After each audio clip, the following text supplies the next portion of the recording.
I wasn't snooping. Her laptop was already open on the kitchen table. A message flashed across the screen. The transfer went through. We're almost free. My heart slammed. Free from what? Or from who? We had been married 34 years. 3 kids. 2 grandkids. A small house in Michigan. Not perfect, but honest. Or so I believed. My wife Carol had never been secretive. Phones unlocked. Passwords written on sticky notes. Total transparency. Until lately. Late nights. Private emails. A smile she hadn't shown me in years.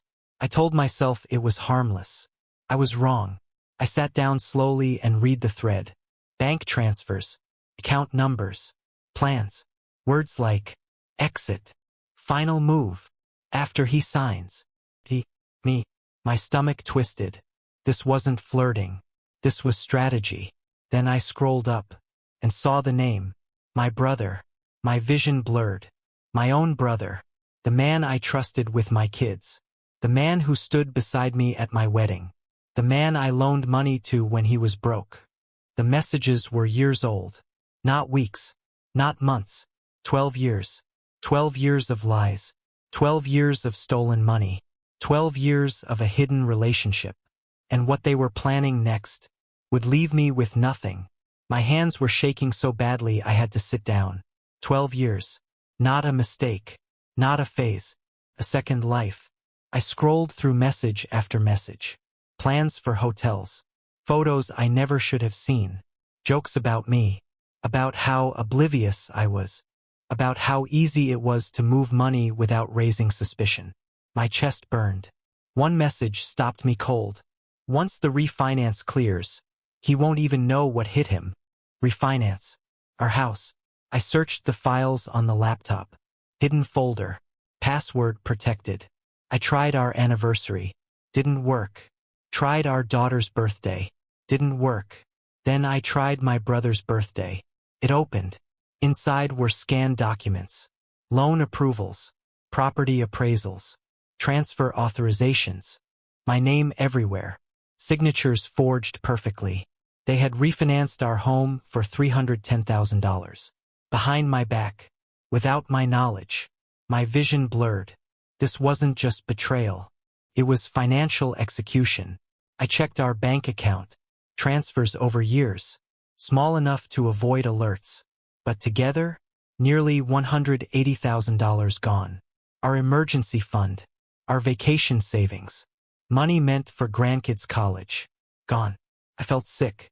My wife and my brother had slowly bled us dry. For over a decade. Then I saw something worse. A document titled, Exit Strategy. I opened it, and my blood ran cold. They planned to sell the house quietly. Pay off the refinance. Keep the profit. Move out of state. New identities. New bank accounts. Clean break. And one line made my heart stop. He'll find out when everything's finalized. I wasn't part of the future. I was the obstacle. At that moment, the front door opened. My wife was home. I closed the laptop fast. Heart racing. She walked in smiling. Hey, love. I forced a smile. How was your day? Busy, she said easily. The lie slid out naturally. I watched her closely. This woman I thought I knew. Every laugh now felt fake. Every kiss rehearsed. That night I barely slept. Next morning I followed her. She drove across town. To a small law office. My stomach tightened. My brother's car was already there. I sat shaking in my truck. Watching my wife walk inside. Hand in hand. With my own brother. This wasn't just an affair. This was a partnership. I recorded everything. Photos. Timestamps. Faces. When they left, I confronted my brother in the parking lot. Enjoying my life? I asked quietly. He froze. Color drained from his face. You shouldn't be here, he whispered. You shouldn't be in my marriage, I replied. He laughed nervously. Look, man, it just happened. For 12 years. Silence. She doesn't love you anymore, he said coldly. She stays because of money. My chest burned. And once the house sells, he added, we're gone. I stepped close. You stole from me. You were too blind to notice, he sneered. That was the moment I stopped seeing him as my brother.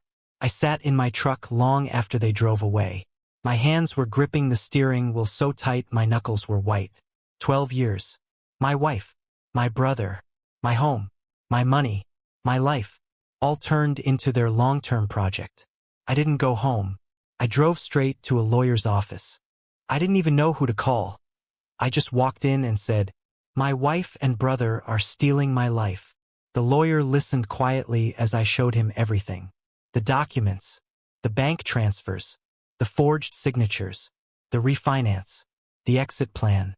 When I finished, he leaned back slowly. "This is one of the worst cases of marital fraud I've seen," he said. My stomach dropped. "How bad?" "They weren't just cheating," he said.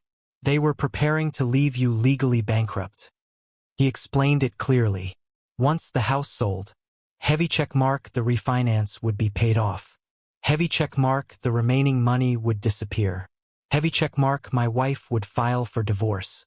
Heavy check mark, I'd be left with nothing but debt history. "They planned it beautifully," he said quietly. "Beautifully," I whispered. "From a criminal perspective," he replied. Then he said something that made my chest tighten. "There's more." "What?" "They opened credit lines in your name." I froze. "How many?" "6. My vision blurred. Total debt, over $140,000. All hidden, all accumulating quietly. "This was never about love," the lawyer said. "This was about extracting everything you owned." I left the office feeling like I'd been hit by a truck. But I also felt something new. Clarity. They thought I was blind. Now I was awake. That night, I pretended everything was normal. My wife cooked dinner, smiled, asked about my day. I answered calmly, like nothing inside me was breaking. Later I said casually, "Did you ever think about selling the house someday?" Her eyes lit up for half a second. Then she covered it. "Maybe in a few years," she said. I decided to test her. "What if we refinanced instead?" I asked. She hesitated just slightly. "Why would we do that?" "Lower interest," I said. She nodded slowly. "That could be smart." Too smart. Too quick. She already knew the numbers. That night, I listened outside the bedroom. She was on the phone whispering. "He suspects nothing," she said. My stomach twisted. "We're still on track," she continued. A pause. "Yes, soon we'll be free. Free again. From me." The next morning I went to the police. This time with everything. The detective reviewed it all carefully. "This is long-term financial exploitation," he said. "And conspiracy." "Will they go to prison?" I asked. "If we prove intent, absolutely." They froze accounts, flagged the house sale, opened a formal investigation. But the detective warned me, when they realize the plan is collapsing, they may panic. Panic how? Desperation makes people dangerous. That afternoon my wife came home furious. "Why are the accounts frozen?" she snapped. I met her eyes calmly. "Because I know everything." Her face drained. "What are you talking about?" "You and my brother," I said quietly. "Years of stealing. The house, the loans, the exit." She stumbled back like she'd been hit. "You went through my computer?" "You went through my life," I replied. Tears filled her eyes. "It wasn't supposed to be like this," she cried. "Then what was it supposed to be?" I asked. Silence. And then she said something that shattered what little hope I had left. "I stopped loving you a long time ago." The truth finally came out. Not anger, not regret, just honesty. "I stayed because it was easier," she whispered. "And because he promised me a new life." I nodded slowly. "So I was just the funding source." She didn't deny it. My phone buzzed. A message from my brother. "You just ruined everything." Followed by, "You have no idea what you've started." My chest tightened. The detective saw the message. "He's escalating," he said. "Now we set the trap." The police didn't wait. Once my brother started sending threats, everything escalated. "This confirms intent," the detective said. And intimidation. Unmarked cars appeared near our house that same night. My wife watched from the window, shaking. "What have you done?" she whispered. "I stopped being your victim," I replied quietly.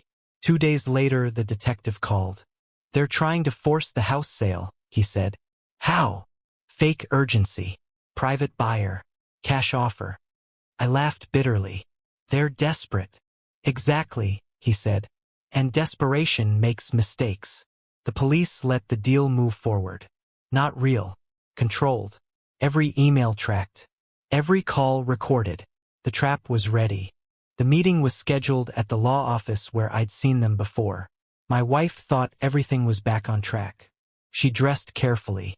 Wore perfume. The ring my brother had bought her. Like she was heading to a new life. I followed in my car behind the police. My heart pounding. This was it. Inside the office, my brother was pacing. "You almost ruined everything," he snapped when he saw me. I smiled calmly. "Looks like you did that yourself." He lunged at me. Police burst in instantly. "Don't move." They slammed him to the ground. Handcuffs clicked. My wife screamed. "What's happening?" An officer held her back. "You're under arrest for fraud and conspiracy." Her knees buckled. In the following weeks, everything came out. 12 years of theft. Fake documents. Multiple loans. Stolen funds. Carefully planned financial destruction. My brother took a plea deal. 8 years in prison. My wife faced charges too. Reduced sentence for cooperation. Still prison time. Still consequences. Most of the debt was erased. Some money recovered. Not all. But my life was saved. The house stayed mine. The future I built was damaged. But not destroyed. The hardest part wasn't the loss. It was accepting that the two people I trusted most had been using me for over a decade. The deepest betrayals rarely come from strangers. They come from the people we love most. Opening that laptop didn't just reveal a secret life. It saved me from losing everything.